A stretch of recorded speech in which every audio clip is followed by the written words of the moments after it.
Y'all need a pilot? It feels like every time Mel Gibson releases a new movie, there's talk of a comeback.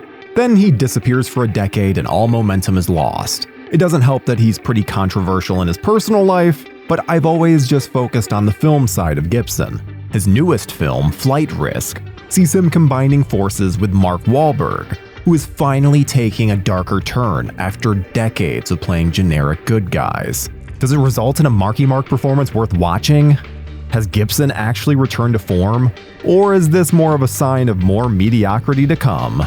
Well, the story of Flight Risk follows Madeline, a US Marshal who accompanies Winston, a key witness against the mob, to a trial across the country. But on the flight over, they realize that the pilot is a trained hitman with the sole intention of making sure that Winston doesn't get to his destination by any means necessary.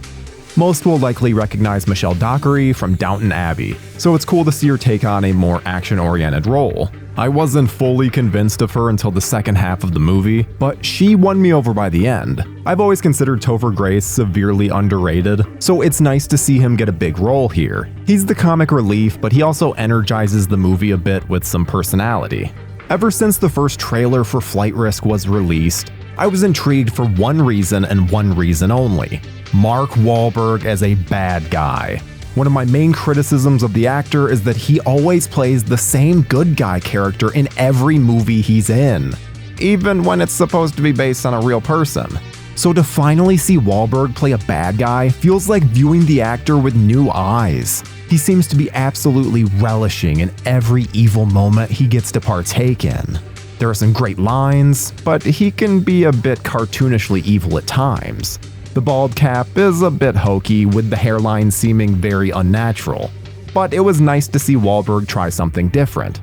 I really wanted to like Flight Risk, as I've always enjoyed plane thrillers. There's something about being thousands of feet in the air which ramps up the tension, but there are so many nonsensical plot developments that I had to be sure I wasn't watching some cheap streaming movie instead. The film is constantly at odds with how to keep things interesting, while not making the characters look like total morons. Spoiler alert, they fail completely. I'm sure there are some old school fans that will dig the aesthetic, but I just found it constantly lazy and uninspired. Mel Gibson has always had a great understanding of story structure and cinematic language, so I'm not really sure what's going on here, as Gibson just feels like a gun for hire. The film starts really abruptly, and many of the plot points breeze by without an exclamation. The action is contained to an airplane, so that limits it quite a bit, so I will commend Gibson for keeping it interesting despite essentially being in one setting.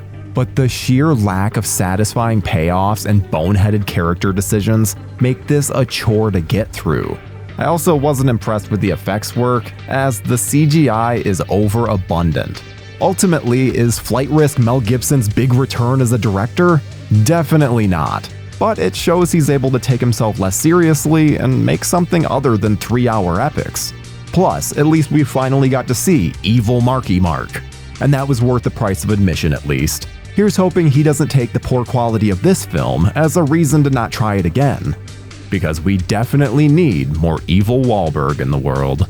Which is why I give Flight Risk a 5 out of 10.